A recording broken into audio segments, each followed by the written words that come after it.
The following talk was given at the Insight Meditation Center in Redwood City, California. Please visit our website at audiodharma.org.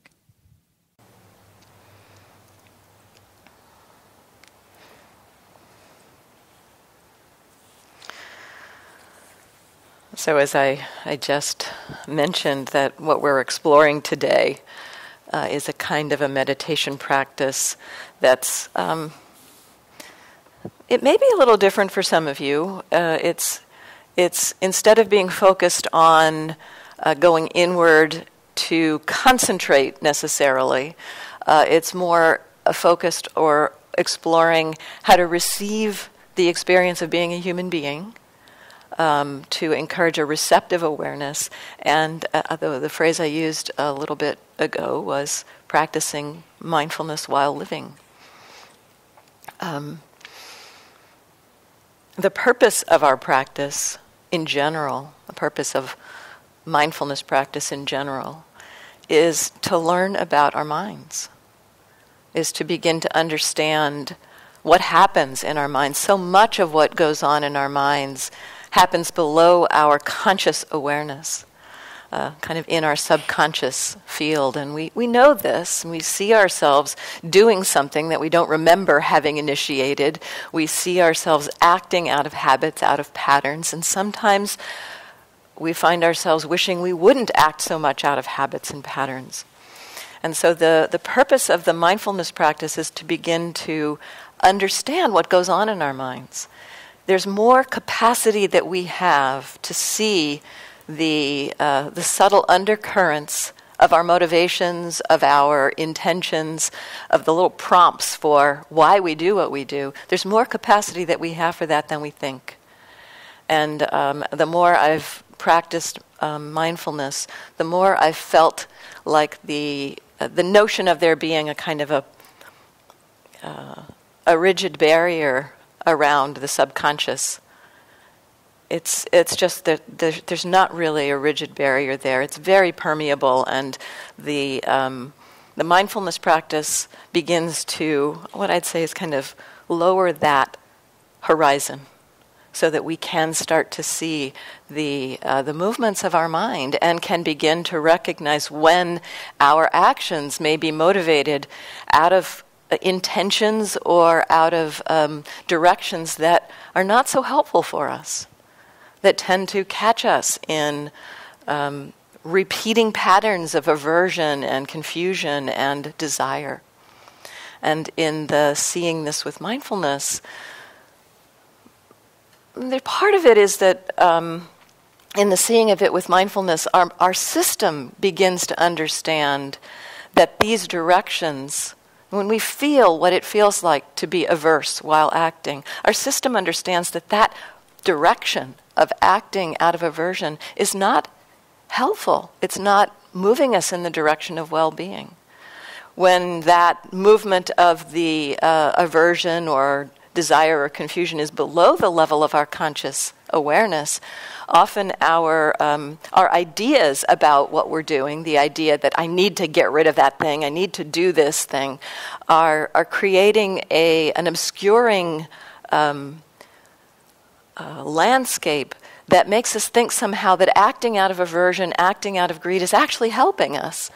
But when we start to see with mindfulness that these actions out of greed, aversion, delusion are not so helpful, our system begins to reorient towards more helpful motivations. And so what we're practicing today really is learning how to establish mindfulness in our lives. And we can do this in the sitting practice, and many of us have done quite a bit of sitting meditation practice. The sitting practice can be a kind of a refined area of practice because we're sitting still in silence, not moving, not talking to people. And so it's a simpler field. It's a simpler terrain in which we can cultivate this capacity to be aware of what's happening while it's happening.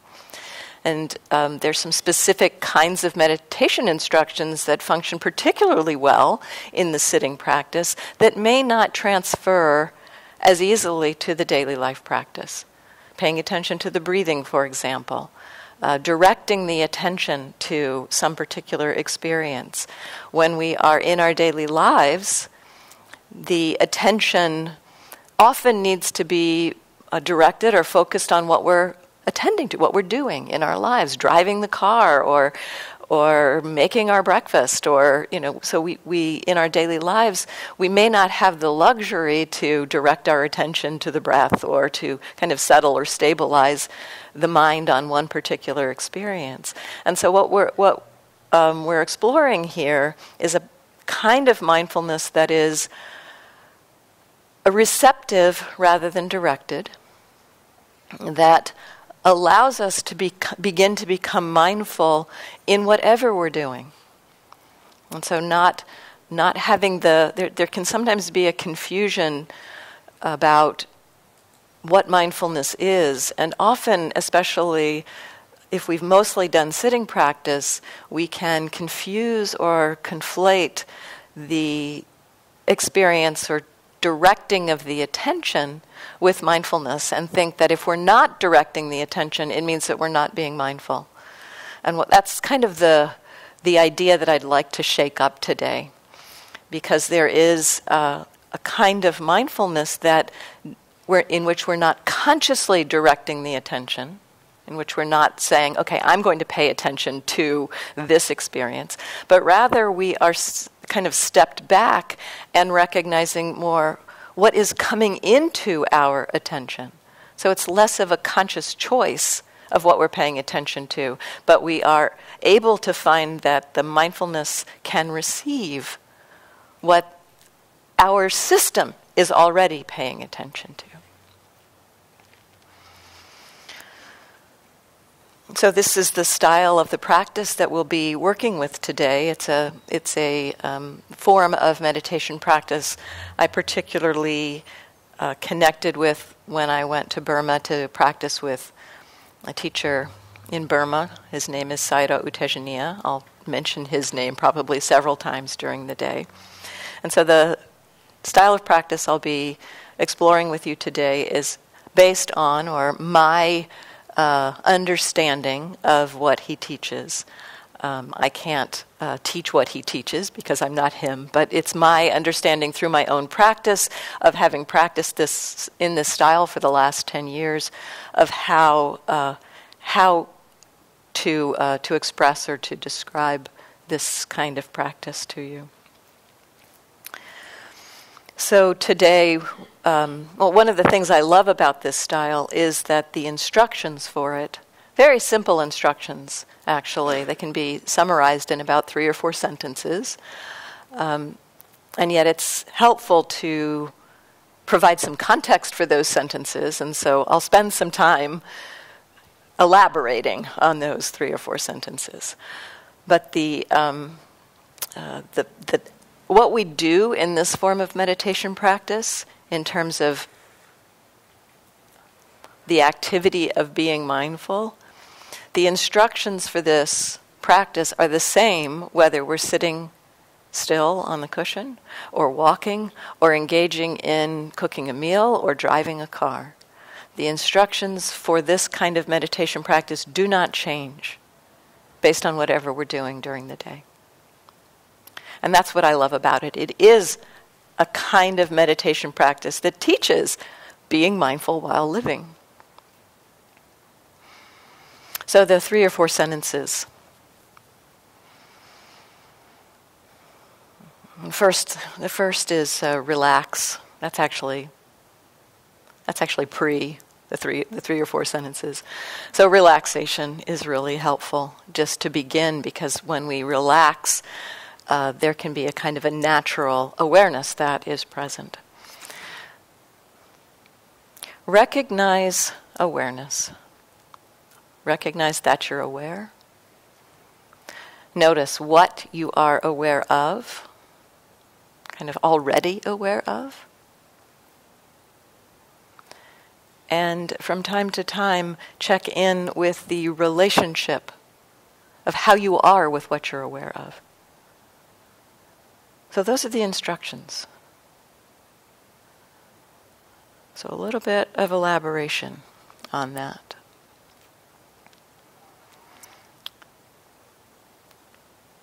Relaxation. Relax. I will say this over and over again throughout the day. When I first started meditating, I certainly over-efforted, and I think a lot of us in this culture have a habit of over-efforting. It seems to be something that's part of the fabric of Western culture in general and American culture in particular, the movement to do and accomplish. And we bring that pattern to our meditation practice. So I didn't, at the beginning, really explore the possibility of relaxing and seeing how that might support this practice. When we relaxing the body, and as I go through these instructions, you can explore seeing how they land, listening. What we're doing here, what you're practicing right now is listening meditation. And what you can explore is how do these words that I say have an impact on your system? Maybe just listening and seeing if when I say some of these things, you feel a response in your experience. And so relaxation. As we relax the body, relaxing areas of physical tension, the areas where we may tend to hold tension, it allows a little bit of relaxation in the mind. That when we relax the body, it actually supports a relaxation of mind. There's a really powerful feedback loop between body and mind. And one of the most powerful places of that feedback is in the face. And so, relaxing the face,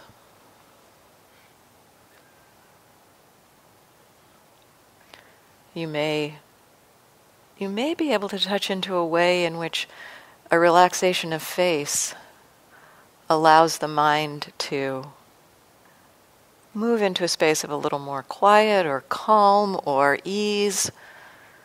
Just noticing that. How does a relaxing of the face impact your system as a whole? A relaxation of body supports a relaxation of mind. When the mind is tense, it tends to be caught in thoughts of past or future. It tends to be pulled out of the present moment. As the mind relaxes, it more naturally begins to be curious about, be interested in just being here. And so these supports of relaxing the body, relaxing the mind, are a foundational support for opening to a very natural kind of awareness, of mindfulness that isn't something we have to do, but is more something we step back into. We can begin to recognize that there's a very natural and ordinary capacity that our minds have to be mindful, to be aware of what's happening in the present moment while it's happening.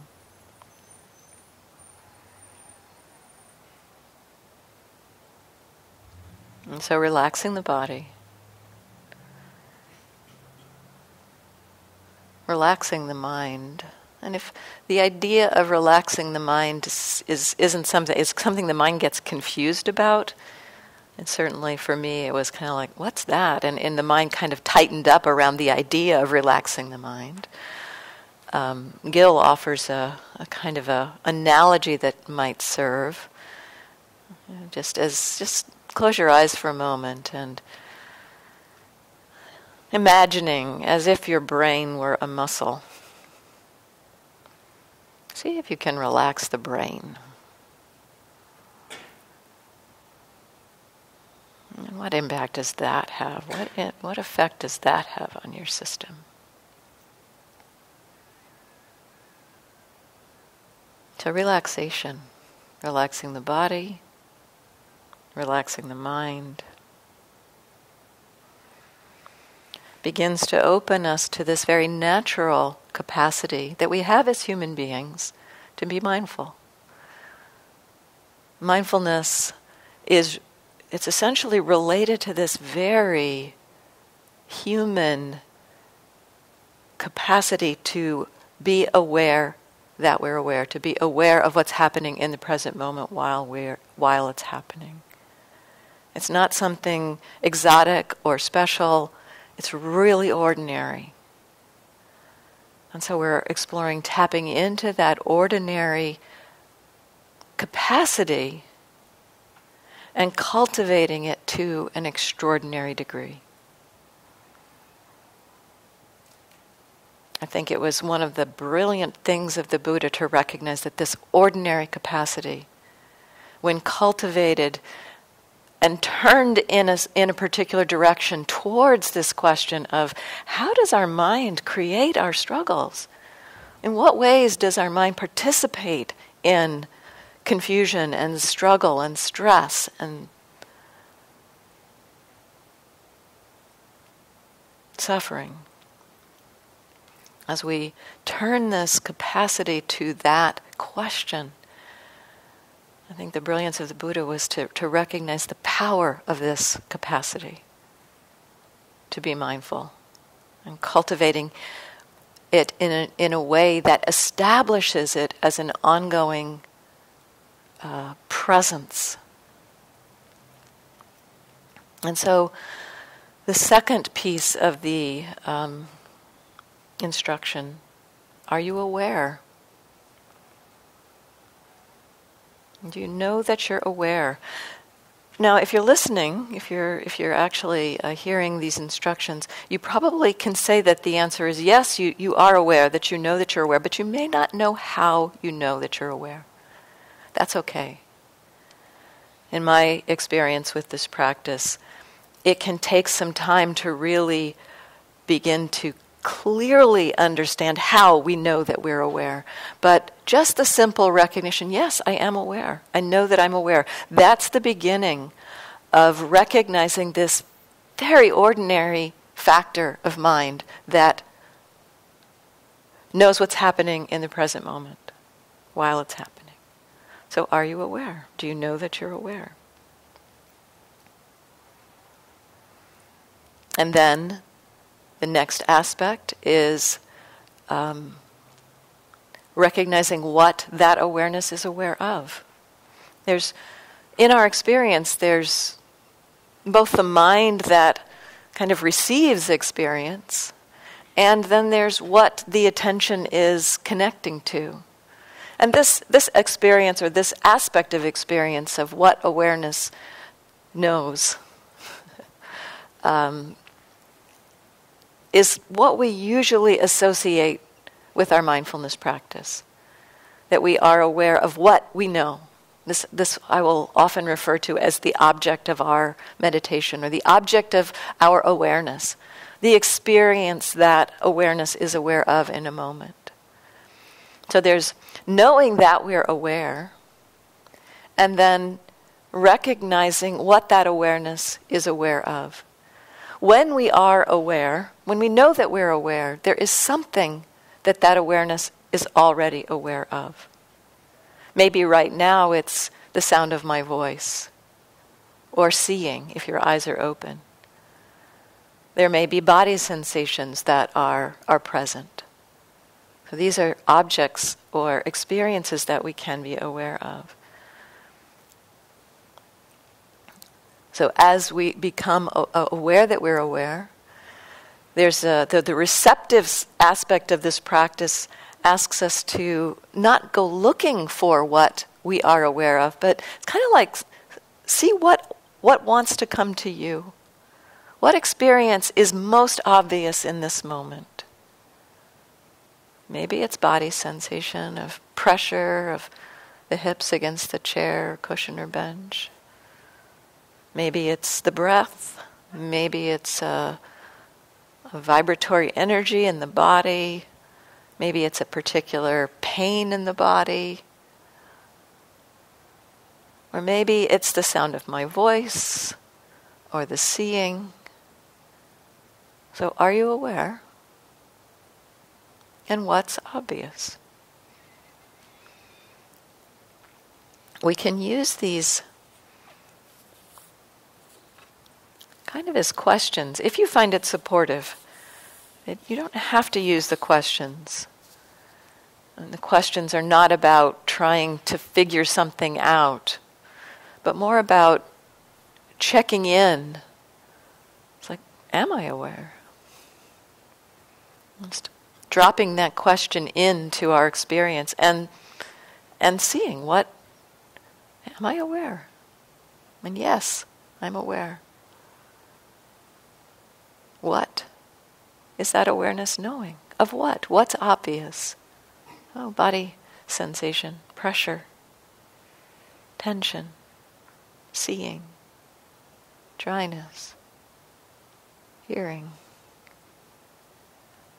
There's a flow of experience being received in that awareness. So the use of questions is a tool that can support you, but if you find in using the questions that it takes you into thinking, just explore the possibility of noticing awareness and receiving what that awareness is aware of.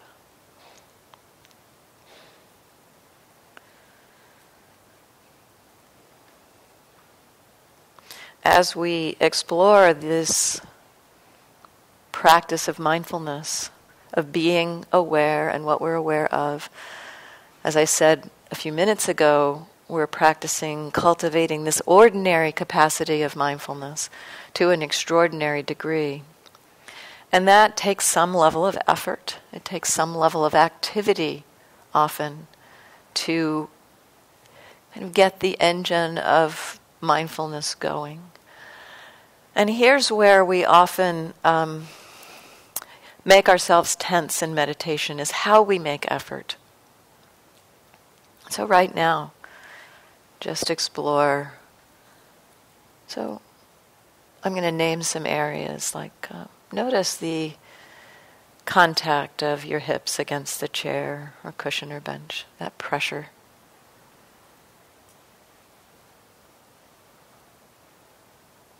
Notice the sensations of your hands.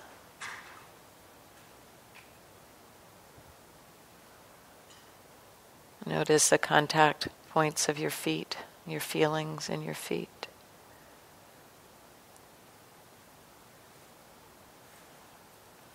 Maybe notice a breath, an in-breath, an out-breath. And so how hard is it when I name each of those things to become aware of those? Often, in the very naming of those experiences, there can be a very easeful and simple knowing of that experience. So hands, knowing the experience of hands. Knowing a breath. So not very hard to be aware in a moment of some experience. What is more challenging is being aware moment after moment. And yet the amount of effort to make is no more than that level of effort that it took to be aware of your hands.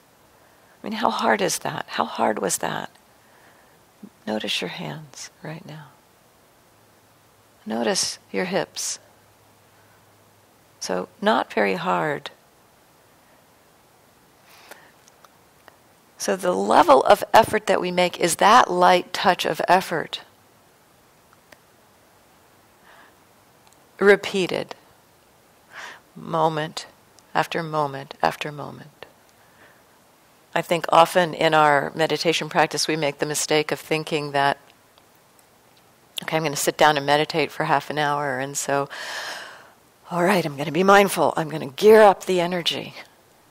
And in effect, it's like we pick up the entire 30 minutes in that first moment and try to create the level of energy we need to stay present for the entire 30 minutes in that first moment. And all we can really do is be present right now in this moment.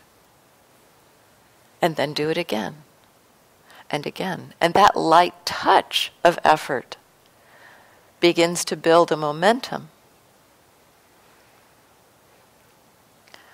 And so it's a very light touch of effort, repeated over and over and over. I sometimes use an analogy of riding on a kick scooter, one of the little razor scooters that the kids ride. To get the scooter started from a stillness, you have to tap a little bit on the ground. A light tap is all that's needed. Multiple taps, tap, tap, tap, to get the scooter going. One big push at the beginning might get you started, but it also will probably make the ride pretty wobbly. So a light tap, we can get, tap and get our balance. Tap, tap, tap. The momentum develops, and then you can ride for a little while. You start to notice the feeling of wobbliness on the scooter, you know to tap again. Very similar to the approach in the effort we make in mindfulness. A light touch of effort to notice, am I aware of what? What's obvious? A light touch, moment after moment. And over time, we'll begin to get familiar with the kind of feeling of the momentum of mindfulness. We'll be able to ride a little wave of mindfulness. And we'll also begin to get familiar with the experience of that mindfulness getting a little wobbly, and to recognize, time to kind of connect again. Remind myself with a light touch, a light touch. So that's the way to make effort in this practice. This combination of mindfulness with this light touch of effort, the momentum of mindfulness that builds over time, creates a continuity of mindfulness that can be aware of a stream of changing experience. Sometimes it may settle on one particular experience for a while, like the breath. But it may just be, like in this moment, I'll describe for myself what's obvious, as I did a minute ago, the vibration, seeing, hearing, movement, breathing, happiness, hearing, dryness. Just moment after moment, the mindfulness becomes established and receives this flow of human experience. This establishment of mindfulness, the continuity of mindfulness, is how concentration manifests in this practice. It's a different form of concentration than staying with the breath or focusing on one object. But it is a form of concentration that can become very powerful. It can take some trust in this form of concentration. If you're more familiar with the directed attention form of concentration. It feels a little different. It has some different qualities to it, but it is a form of concentration.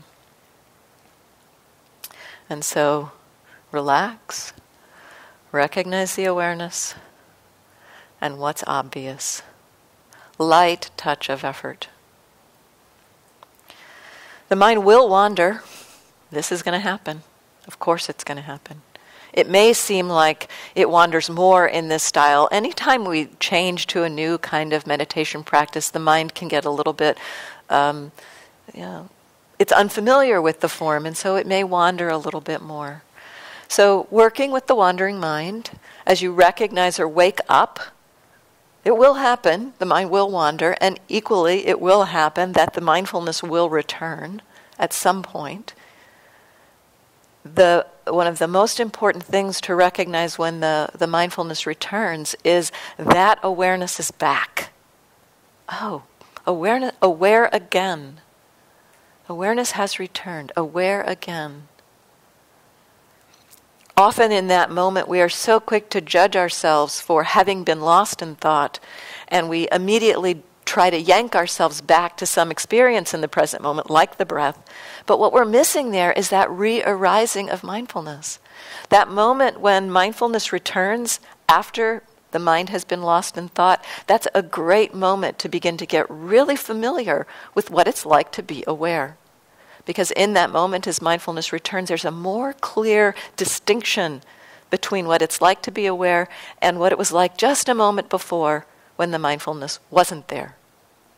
So there's a kind of a little bit of a capacity to recognize what is it to be aware in that moment. And so recognizing that awareness has returned is a key aspect of the practice in recognizing that moment after the mind has been wandering. So notice that awareness has returned. You're already back, aware again. And what's obvious in that moment? If the mind feels like it tends to be pulled back into whatever you're thinking about in that moment, if it feels like there's a strong pull back, you're welcome to use at that moment a connection with some obvious experience, such as the breath or a body sensation, to help you let go of that pull. But at the same time, whatever is obvious in that moment, mindfulness has returned, and wow, what's obvious is there's tension in the body, perhaps. Sometimes after the mind wanders, the wandering mind will construct a whole new landscape of experience. And what we wake up into is often some relationship to that landscape.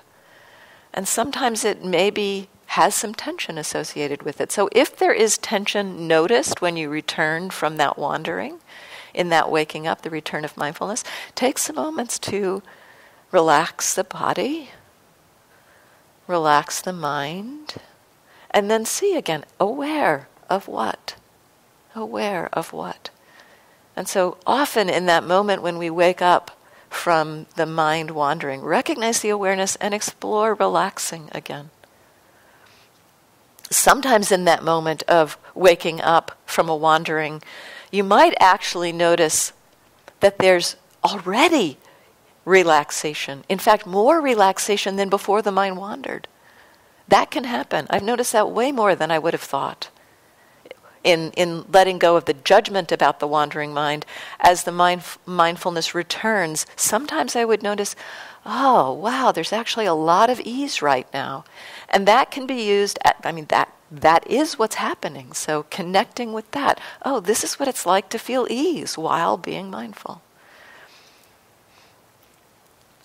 So relax, recognize the awareness, what's obvious. And the fourth part, noticing our relationship to what's happening. I'll just talk about this briefly now, and we'll go into this a little bit more in the next period when we talk about instructions. So this aspect of noticing our relationship to experience, this area of how we are with our experience is one of the main places that our habitual tendencies, our conditioned patterns, our subconscious awareness begins to impact our experience. We're often not so aware of how we are with something we're experiencing. We're more aware of what we're experiencing. And so every now and then, checking in with a question perhaps, how am I with this? Or the question that Sayadaw U Tejaniya uses, what's the attitude about what's happening? What's the relationship? What's the relationship with what's happening? And so we notice the sound of the train. For some, that sound may create a feeling of nostalgia that creates a kind of a longing or a loneliness in the back of the mind that may not be seen until you begin to check in. Oh, what's my relation? Oh, longing. Longing is what's happening. Or maybe it creates an aversion. Not liking is what's happening. So this, from time to time, checking in, how am I with what's happening? One of 4 rough flavors of attitude will be happening at any given time. It'll either be that we want something to be happening or to keep happening. We want something to stop happening, or we're confused about what to do, or the mind is at ease, balanced, okay with what's happening. So, from time to time through the practice, checking in, and I'd say, this isn't something to do a lot of, especially at first. It's more helpful to begin to establish the mindfulness through the relax, aware of what, and then every now and then check in. How am I with the experience? Begin to open to something that might not be so obvious or might be just below the level of subconscious awareness. That asking that question may allow you to become aware of something that wasn't so obvious. And again, in asking that question, how am I with this? It's not about trying to figure it out. It's not about thinking about it. It's like drop the question in and just keep noticing what you're aware of. The dropping the question in may create the conditions for that piece that we hadn't been aware of to kind of bubble up to the surface and present itself. So, am I aware of what? From time to time. How am I? What's the attitude? If nothing is particularly obvious around the attitude, that's okay. Just let it go and just keep going with am I aware of what? So that's the basic instructions, and I'd like to do a little bit of a guided meditation around it, but you've been sitting for a little while, and so let's just take a standing break. If you need to go to the bathroom, you're welcome to, but it's going to be a very short break, and we are going to have a longer break in about half an hour, so just a brief standing break.